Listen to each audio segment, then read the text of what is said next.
नमस्कार दोस्तों। बात पुराने समय की है। एक खंडहर से मकान में एक वैद्य जी रहते थे। आगे के भाग में उनका दवाखाना था, पीछे के भाग में अपने पत्नी और बेटी के साथ रहा करते थे। भगवान के वो बड़े भक्त थे। बहुत ही श्रद्धा से भगवान का पूजा किया करते थे। प्रतिदिन पहले पूजा करते, उसके बाद ही दवाखाना खोलते थे। उनके पत्नी का काम था कि प्रतिदिन जिस समय वैद्य जी पूजा कर रहे होते थे, उस समय एक कागज पर पर्ची बना करके उस दिन का रोज का खर्च का हिसाब देती और वैद्य जी पूजा करने के बाद उस पर्ची को खोलते, देखते, हिसाब लगाते कि आज कितना खर्च आएगा। बस उतना ही पैसा मरीजों से लिया करते थे। उसके बाद उतना पैसा आ जाने के बाद जो भी मरीज आता उसको फ्री में दवा दिया करते थे। कहने का मतलब फ्री सेवा करते थे। उतना ही पैसा लेते थे जितना उनको जरूरत थी। एक रोज वैद्य जी पूजा कर रहे थे। उसी समय पत्नी एक पुर्जा ला करके दी। उसमें रोज का जो खर्च होता है, आटा, चावल, दाल, मसाला, वो सब तो लिखा हुआ था ही। नीचे लिखा था कि 21 तारीख को बेटी की शादी है, उसके लिए सामान। वैद्य जी उस पुर्जा को देखा, उसमें हिसाब लगाया कि कितना खर्च आएगा। रोज का खर्च पर निशान लगा करके उन्होंने जोड़ा कि इतना पैसा हमें चाहिए। और जहाँ विवाह वाली बात लिखी हुई थी कि विवाह में का सामान, उसके आगे लिख दिया कि इसका पूर्ति परमात्मा करेंगे और दवाखाने में चलेगा। मरीज की लाइन लगी हुई थी, मरीजों को दवा देने लगे। मरीज को दवा दे ही रहे थे कि तभी एक चमचमाती हुई बड़ी सी गाड़ी वहाँ रुकी। उसमें से एक सूटेड बूटेड आदमी निकला और वैद्य जी को प्रणाम किया और वहीं पर बेंच रखा हुआ था, वहाँ पर बैठ गया। वैद्य जी ने उस समय ज़्यादा ध्यान नहीं दिया क्योंकि मरीज को दवा देने में बिजी थे।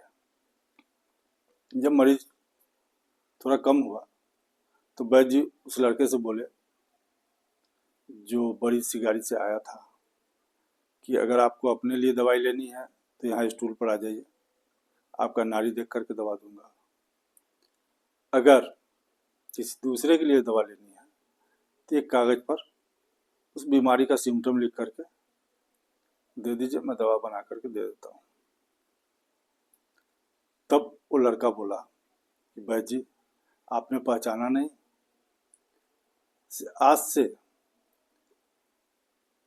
लगभग 15-16 साल पहले मैं इधर से जा रहा था, हमारी गाड़ी खराब हो गई थी। ड्राइवर पहिया खोल करके पंचर बनवाने गया था। मैं धूप में गाड़ी के पास खड़ा था तो आपने इशारा किया कि यहाँ ठंडा में आकर के कुर्सी पर बैठ जाओ। मैं आकर के बैठ गया। जब आपके सारे मरीज चले गए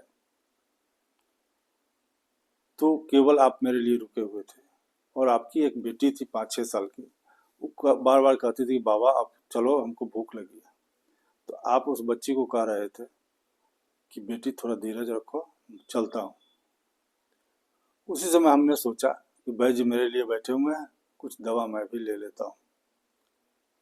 तब आपसे मैंने कहा था कि वैद्य जी, मैं इंग्लैंड में सेटल हूँ, मैं इंग्लैंड में रहता हूँ। इंग्लैंड में भी डॉक्टर से दिखाया, यहाँ भी दिखाया, शादी के 5-6 साल हो गए, लेकिन हमारे घर में कोई भी बच्चा नहीं हुआ। वैद्य जी सुन रहे थे और दवा मेरे लिए बना रहे थे, मेरे पत्नी के लिए अलग, मेरे लिए अलग। फिर उन्होंने मेरा नाम पूछा क्योंकि उस पुड़िया पर लिखना था, पत्नी का अलग, मेरा अलग। तो मैंने बताया कि मेरा नाम राम नारायण है। उन्होंने लिख दिया और दवा खाने का तरीका भी आपने बता दिया। जब मैंने पैसा देना चाहा तो आपने कहा कि आज का खाता बंद हो गया, आप दवा ले जाओ। मैं कुछ समझा नहीं, मैं पैसा देने का बार बार प्रयास करता रहा, लेकिन आप पैसा लेने से इनकार कर रहे थे। तभी वहाँ पर एक आदमी था, उसने हमसे कहा कि आज का जो वैद्य जी का खर्च है वो आ गया हुआ है, उसके बाद वो फ्री में दवा देते हैं, चाहे उनके सामने कैसा भी धनवान आ जाए, उससे पैसा नहीं लेते हैं। मैं दवा लेकर के चला गया, पत्नी से बताया, पत्नी भी बहुत खुश हुई, कही यह दवा हमको जरूर फायदा करेगा। और आपके दवा के प्रभाव से मेरे घर में दो फूल खिले, दोनों लड़के बहुत ही अच्छे हैं, लेकिन आपसे मिलने का हमको मौका ही नहीं मिल रहा था। करीब आज मैं 15 साल के बाद इंडिया आया हूँ। इंडिया में हमारी एक विधवा बहन है, रहती है, उसके लड़की की शादी है, जो मेरी भांजी है। जब मैं अपनी लड़की के विवाह के लिए सामान खरीदने जाता था, तो उस समय आपकी भी लड़की हमको नजर आती थी। तो मैं शादी का जो भी सामान खरीदा, वो 2 सेट खरीदा, एक अपने भांजी के लिए और एक आपकी बच्ची जो मेरी भांजी ही लगेगी उसके लिए। वही सामान मैं देने आया हूँ। भाई जी बोले कि तुम क्या बोल रहे हो, हमको कुछ समझ में नहीं आ रहा। उनके आंखों में आंसू डबडबा रहे थे और पॉकेट से वो पुर्जा निकाल के दी जो उनकी पत्नी ने दी थी। उस लड़के के हाथ में थमाया और वैद्य जी बोले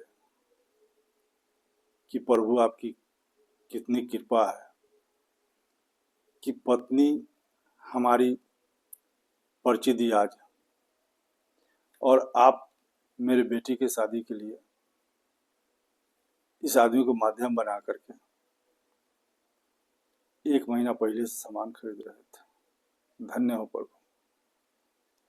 बार बार भगवान का आभार प्रकट करने लगे और उस आदमी से भी बोला कि हमेशा आप भगवान का आभार प्रकट करो, क्योंकि हमने जो दवा दिया, किसी डॉक्टर में वो दम नहीं कि किसी को दवा देने से उसको बच्चा हो जाए।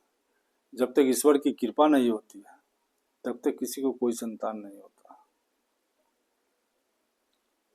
डॉक्टर तो केवल दवा देता है, लेकिन अगर उनकी इच्छा न हो, उनकी मर्जी न हो, तो डॉक्टर कुछ नहीं कर सकता। इसलिए आप भी भगवान का आभार प्रकट कीजिए कि मेरे दवा से ज़्यादा उनका दुआ काम किया है। नमस्कार दोस्तों, कहानी छोटी सी थी, अगर अच्छी लगी हो तो लाइक और सब्सक्राइब जरूर कीजिएगा। कहते हैं ना, करो कुछ ऐसा कि दुनिया करना चाहे तुम्हारे जैसा। नमस्कार।